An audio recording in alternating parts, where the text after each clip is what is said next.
Hi పిల్లలు, welcome to Rambo stories. The giant. ఒకానొక సమయంలో ఒక పెద్ద అడవిలో ఆలివర్ అనే చిన్న నారింజ రంగులో ఉండే దిగ్గజం నివసించేది. అతను చాలా స్నేహపూర్వక దిగ్గజం మరియు అడవిలోని జంతువులన్నీ అతనితో ఆడటానికి ఇష్టపడతాయి. ఆలివర్కు పెద్ద గుండ్రని బొడ్డు మరియు నవ్వినప్పుడు నవ్వే చిన్న ముక్కు ఉంది.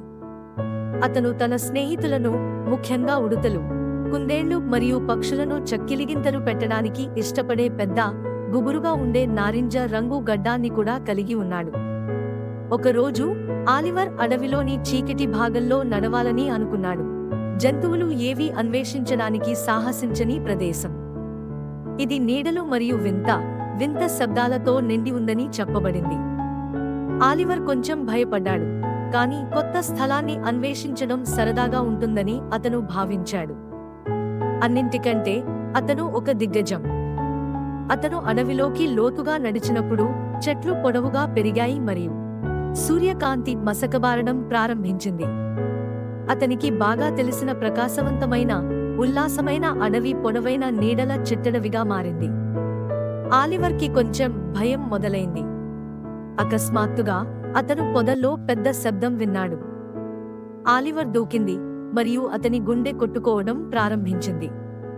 అతను చుట్టూ చూశాడు, కానీ అతనికి కనిపించేది చీకటి ఆకారాలు మరియు నీడలు.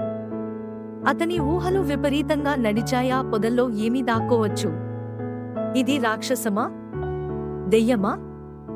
ఆలివర్ వేచి ఉండి తెలుసుకోవాలనుకోలేదు. అడవిలోని ఎండ భాగానికి తిరిగి వెళ్లగలిగినంత వేగంగా పరిగెత్తాడు. ఆలివర్ చివరకు తన స్నేహితులను చేరుకున్నప్పుడు అతను ఊపిరి పీల్చుకున్నాడు. అతని పెద్ద నారింజ గడ్డం భయంతో వణుకుతోంది.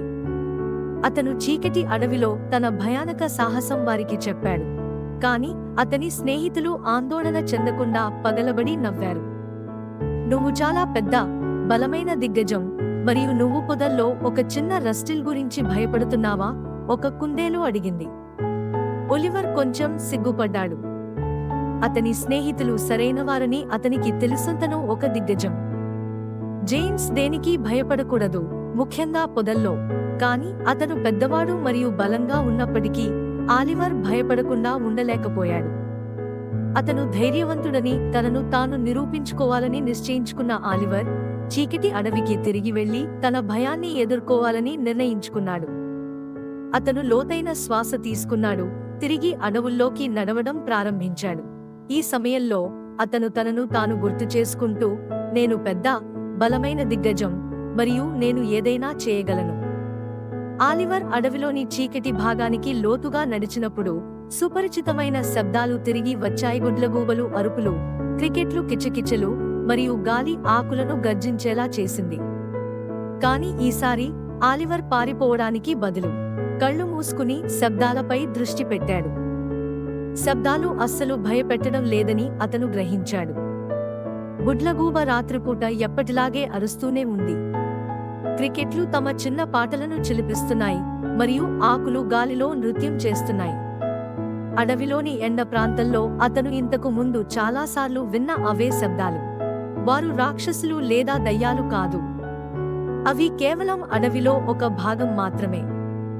ఆలివర్ తనలో తాను నవ్వుకున్నాడు. ఇప్పుడు చాలా ధైర్యంగా ఉన్నాడు. అతను భయపడకుండా చీకటి అడవిలోకి మరింత నడిచాడు. అతను చిన్న నక్షత్రాల వలె తుమ్మెదలు మినుకుమినుకుమనే అందమైన, నిశ్శబ్ద క్లియరింగ్ను కూడా కనుగొన్నాడు. ఇది ఒక అద్భుత ప్రదేశం. అతను తన భయాన్ని ఆపడానికి అనుమతించినట్లయితే అతను ఎన్నడూ కనుగొనలేడు.